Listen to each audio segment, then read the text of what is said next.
ઉત્તરાયણ નિમિત્તે હવામાન નિષ્ણાત અંબાલાલ પટેલની આગાહી પણ સામે આવી છે। 14 અને 15 બંને દિવસોએ વાતાવરણમાં ઠંડીનું પ્રમાણ વધુ રહેવાની આગાહી છે। પતંગ ઉડાડવા માટે સાનુકૂળ પરિસ્થિતિ રહેશે। પૂર્વમાં 10 અને ઉત્તરમાં 10 થી 12 કિલોમીટરની ઝડપે પવન ફૂંકાશે। દક્ષિણ મધ્યમાં 13 થી 20 કિલોમીટરની આસપાસ પવનની ગતિ રહેશે।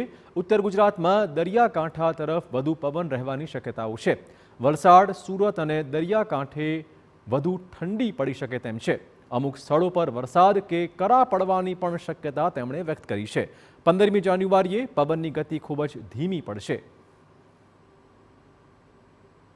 ठंडी लगभग तारीख 13-14 तारीखની આસપાસથી કે 15 તારીખની આસપાસથી ઉત્તરાયણથી ઠંડીનો જોર ઉત્તર ગુજરાતના કચ્છના ભાગોમાં વધુ રહેશે। પછી તદ ભાગોમાં 10 સેલ્સિયસથી ક્યાંક નીચું જવાની શક્યતા રહેશે। એ ઠંડી આવશે, ઉપરાંત ઉષ્ણતામાનમાં વધઘટ થશે।